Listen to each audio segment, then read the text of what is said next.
What's going on, my people? Welcome back to the channel. This is episode 4 of Rico's KSWAP EG, and on today's episode we should finally be able to start the vehicle. So if you haven't already seen part 1, 2 and 3, please make sure you watch that before you watch this video. If you just go on the channel, I've got a playlist there just for Rico's KSWAP EG, and that will show you all the episodes so far, what we've done on his vehicle. So a little recap from the part 3. We did his near side lower control arm where we had to cut the bolts because they're seized inside the original bushes on the lower control arms. We also fitted the near side rear suspension, so you had HSD's coilovers.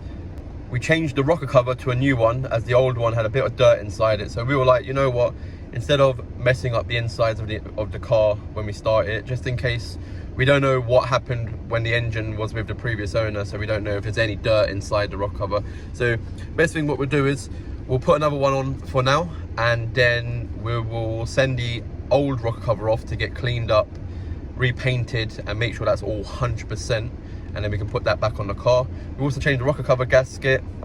So hopefully on this video we'll be trying to start the car. Last episode we did try and start it, but we noticed after we were packing up all the tools and everything that the ECU was in Rico's hand. It wasn't actually plugged into the car, so the car didn't know that it was trying to start. So stay tuned and you'll see what we get to today. So as you all remember, this is Rico's EG. He's bought his M4 out today, which is quite banging. Brilliant car, nicely lowered.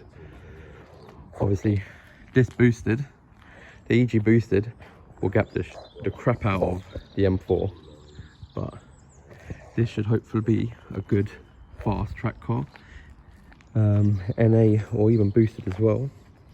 But this is why the car wouldn't start. So here you have the conversion harness. Sorry about the mess, we haven't cleaned anything yet. The conversion harness basically is here. It plugs into the factory loom of the car. So here's one of the plugs.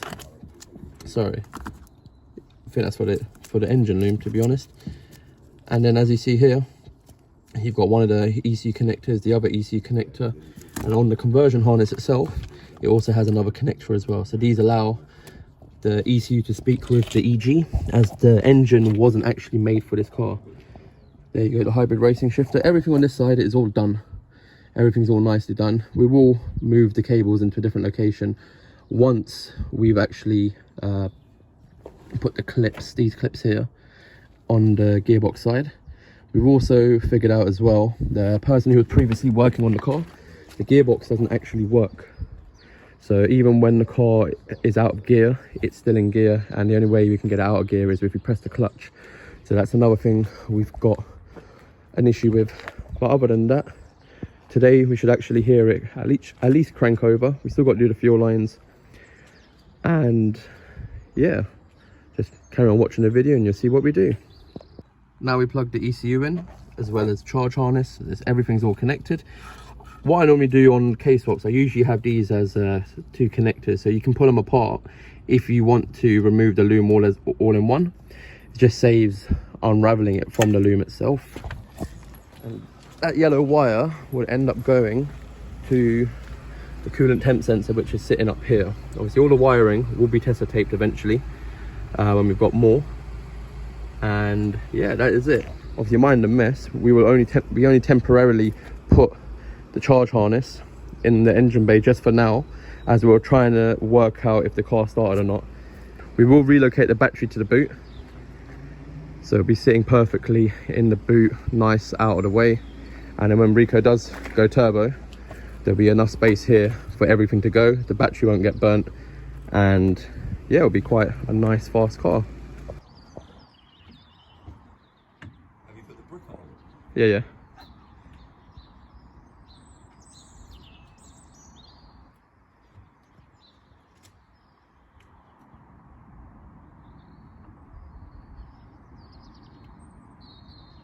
Nothing. So the first trouble we found so far on starting the car, we've always used the BWE conversion harnesses. They're the most cheapest ones that we can get in the UK. With this conversion harness we have here instead is a K-tune conversion harness. So the BWE wiring loom that we did have, because originally we thought it was a BWE, Turns out it's actually K-tuned, and there's only one mark of it somewhere was on the loom, a very small mark that said K-tuned, but all the other K-tuned writing has all disappeared. We've rewired it on the dash now. We've disconnected the battery, so we're not going to be able to see. We've now got a battery light, we've got engine management light that comes up, we've got a few other lights that come up after conversion harness. Before it was just a handbrake, but now more lights are coming on, so we've now got the wiring the correct way around. We're just trying to work out now why the car isn't cranking. Definitely be something to do with the front end, but we'll double check and then we'll get back. So these are the lights that come up on the dash. But we're still having no starting or any signs of it starting at the moment.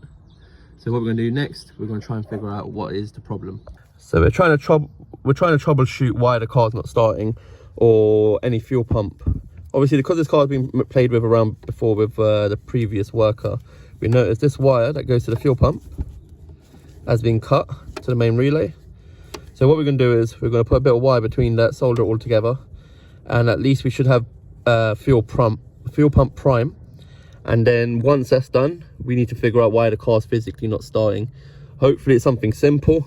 I reckon starter motor could be seized, but we'll figure it out anyway. So we're back here again. We're trying to figure out why we're getting no fuel pump, as well as the starter motor is not working.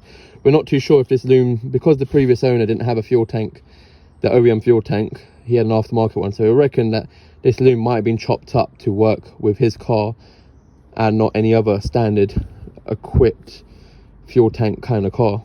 So we're just going through it, just trying to see exactly what is going on. I might have to recheck the wiring underneath the dash, but I highly doubt it. That's the little repair we did, because the previous worker that was working on the car drilled right, put a hole here and then right through the loom and left it, so I had to rewire it all together. So all work on the car had to slow down quite a bit. I've ruined my back. Obviously you see a FN2 behind us, championship white. So now I managed to take the starter motor off. We think the starter motor is faulty, so that may be the reason why it wasn't starting. We tried everything. We put power to the signal and it wasn't engaging at all, and we put power to it. But we're going to do it on the floor, see if it will work, and if it does work, then we're mint. Or actually we're not mint. Then we got to figure out what's going on with what.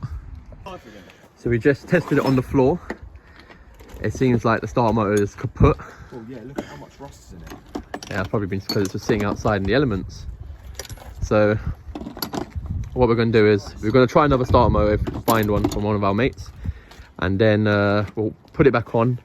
That could be the issue why it is not starting. Right.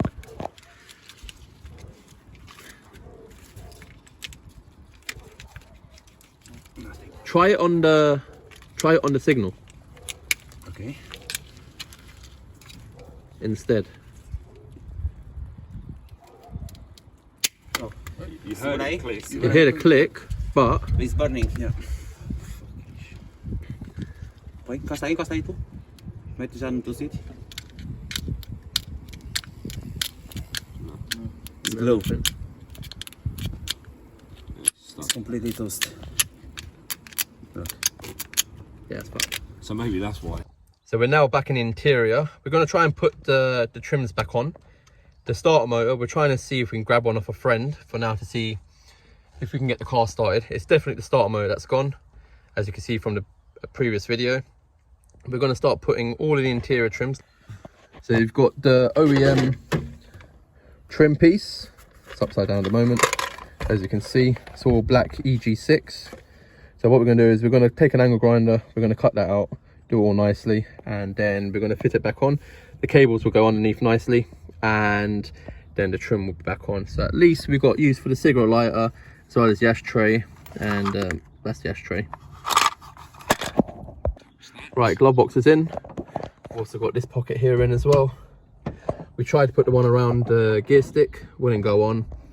The only downside is Rico wanted to keep it because it has cup holders.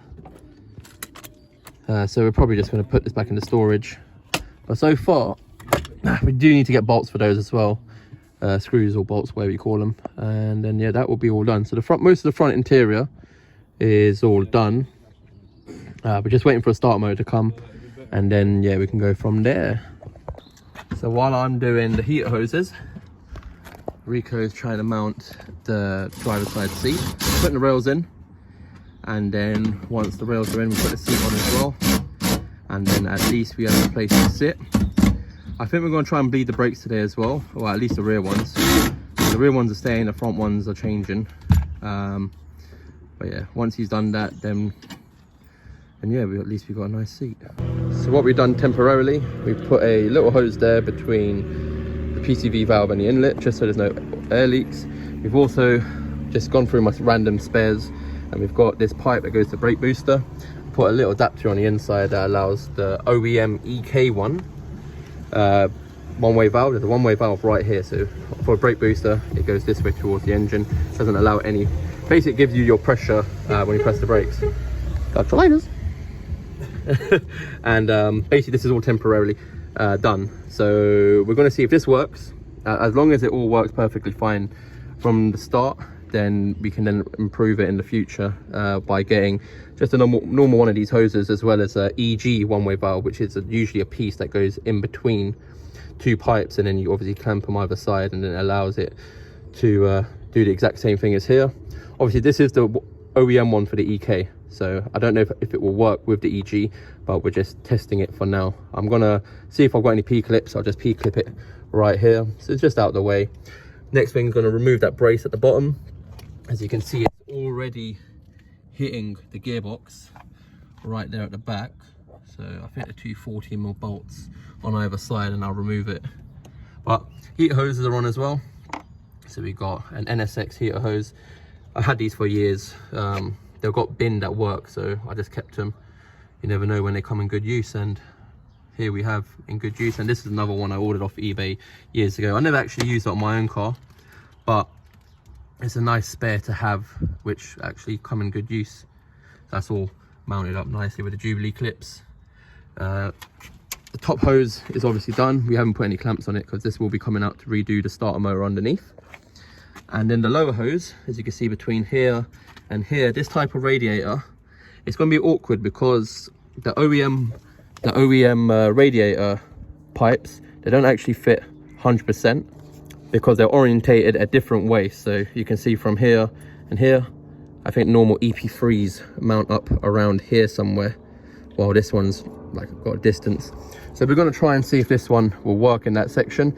If not, we're going to try and see if we can get the hoses that we have. This is one of the hoses. This is the OEM hose. We're going to see if we can make it all work, and if we can, then mint. If we can't, then obviously we'll be back to the drawing board. So as we've had to make a custom-ish lower hose, what I've done is I put a upper EP3 radiator hose. So I've cut it so I've got a 90. Then I've got the upper radiator hose again. That's obviously I've used more of it. Then what we're going to do is, let me see if I can get my hand in.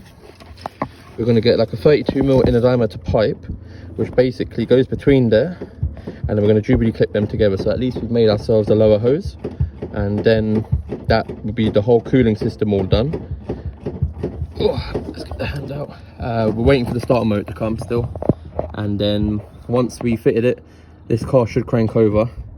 Unfortunately, we thought we were going to do it today, but obviously a little setback. But we're getting more and more closer for getting this car on road. I don't know if I showed you this yet, but we've got now the Megaphone 3-inch manifold for the KSWAP.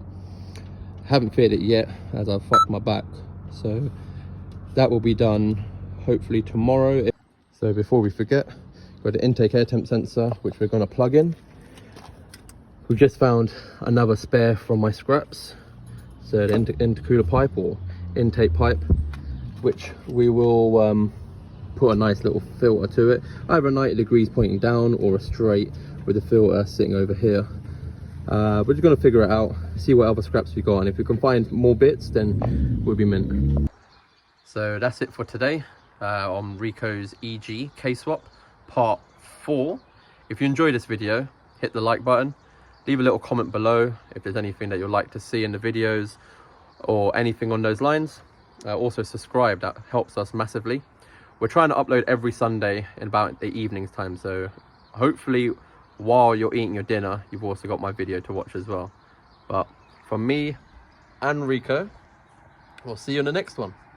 Peace.